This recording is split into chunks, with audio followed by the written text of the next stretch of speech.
Little Goldilocks and the Bearband family long ago, nestled within the heart of an enchanting forest, there lived a charming family known as the Bearbands. This was no ordinary family.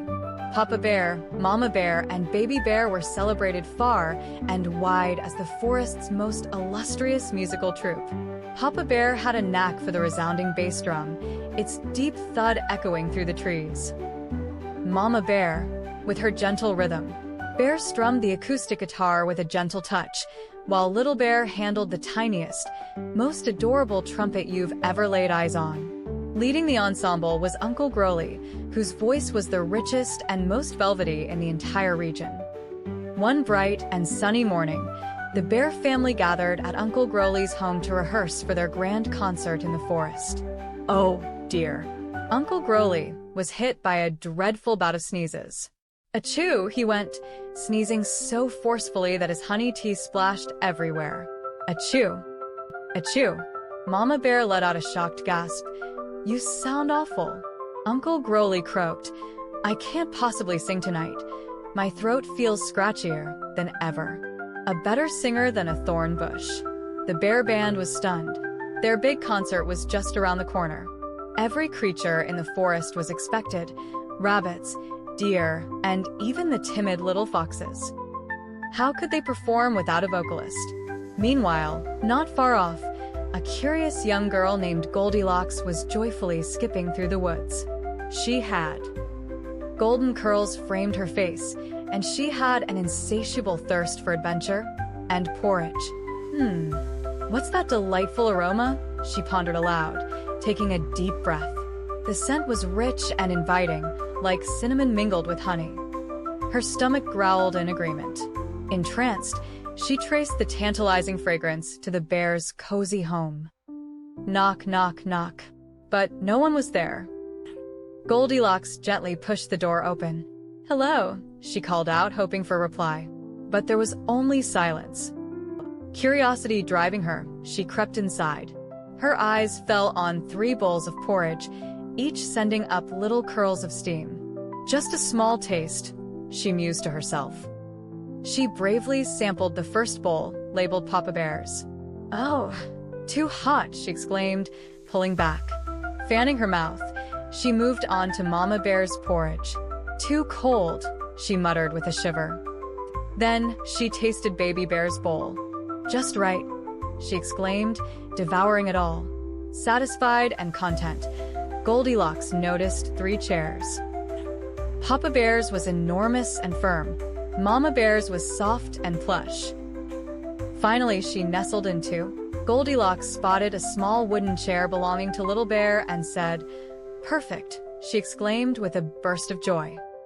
Yet, the moment she settled in, the chair let out a sudden crack and broke into pieces. Oh dear, she exclaimed, maybe I can fix it. Instead of finding tools, she stumbled upon 3 beds upstairs. Papa Bear's bed felt much too hard.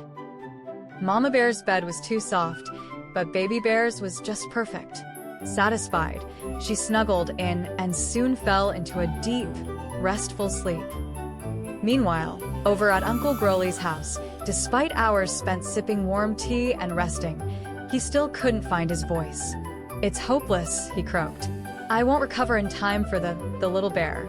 The Bear Band let out a heavy sigh. They needed to head home and prepare, ready or not, with or without a singer. As they entered their home, a collective gasp filled the room. Papa Bear's voice boomed. Who's been eating my porridge? Mama Bear followed, her tone gentle. Who's been eating my porridge? And then Little Bear squeaked. Who's been eating my porridge and broken my chair? Little Bear gazed sorrowfully at the shattered pieces in his hands. As he spoke, his eyes wandered to the small figure nestled in Baby Bear's bed. Suddenly, Goldilocks stirred, blinking groggily, and let out a gasp as she realized she was face to face with the astonished Bear family. She noticed Baby Bear clutching the empty porridge bowl and the fragment of his broken chair. A surge of guilt overwhelmed her. Oh, I'm truly sorry, she explained, her voice heavy with sincere regret. The aroma of your porridge was irresistible, and your chair seemed so inviting. breaking it was never my intention. Is there anything I can do to help make things right? Little Bear, still holding onto the shattered fragments of his chair, suddenly brightened. A glimmer of an idea danced in his eyes. "Can you sing?" he inquired cautiously. Goldilocks blinked, utterly astonished. "Sing?" she responded, voice filled with surprise. With a perplexed expression etched across her forehead, she repeated the question. Papa Bear, noticing her bewilderment, let out a soft laugh. "Indeed, my dear. Our vocalist isn't well, and tonight, we have a crucial concert to perform. We are in dire need of someone who can sing beautifully." Without a moment's pause, Goldilocks. Her face lit up with excitement. "Oh, absolutely. I can sing. I'd be delighted to perform for you all tonight if it would be helpful." The Bear family couldn't have been more thrilled. They swiftly chose a song that Goldilocks was familiar with, a lively melody celebrating sunny days in the forest. Together, they rehearsed. Papa Bear's drum went boom, boom, while Mama Bear strummed her guitar. Strumming away, Little Bear played his trumpet while Goldilocks poured her heart into the song. That afternoon, the forest buzzed with animals, all thrilled for the concert. As Goldilocks took the stage alongside the Bear family, the crowd erupted with cheers. Her voice rang out, clear and radiant, captivating everyone. The animals cheered wildly, clapping their paws and stomping their feet. The concert was an overwhelming success. Once it was over, Papa Bear, Mama Bear, and Little Bear expressed their gratitude to Goldilocks. With a broad smile, Papa Bear exclaimed, "You saved our concert." Little Bear wrapped Goldilocks in a warm hug, adding, "Thank you for singing with us. I'm so glad I could help." Goldilocks exclaimed warmly, "Sorry about the chair? I'll lend a hand to fix it." Mama Bear chuckled softly, "Oh, don't fret over the little chair. Papa Bear will take care of it.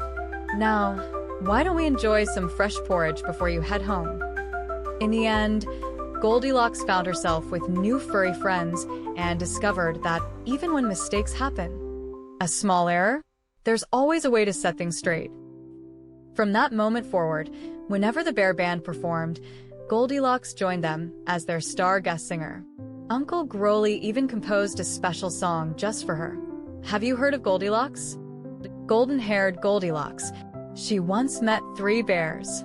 In a house where she wasn't meant to be, she tasted their porridge. Papa Bear's was scorching. Mama Bear's was ice cold, but Baby Bear's? Perfect. She savored every bite. Have you heard of Goldilocks? That inquisitive girl. She encountered the trio of bears. Chairs, she settled down without a second thought. Papa Bear's was too firm. Mama Bear's, too plush. But Baby Bear's? Perfectly snug. Suddenly, snap. A jolt of alarm struck Goldilocks. Are you familiar with her? Tired Goldilocks, slipping into the world of the 3 bears. Goldilocks lay down and rested her weary head. Papa Bear's bed felt too hard. Mama Bear's was overly soft. But Baby Bear's? It was just right. She slept soundly until nightfall. But wait, did you hear? Goldilocks was in for a surprise. The Bear family returned and they discovered they weren't alone. Who devoured all our porridge? Who shattered the baby's chair? Who's been resting in our beds? Goldie apologized sincerely. Oh, are you aware? Goldilocks, the ever-helpful Goldilocks. She couldn't mend the baby's chair, yet she showed no concern. With Papa on the drums and Moldilocks singing perfectly, Goldilocks saved the night.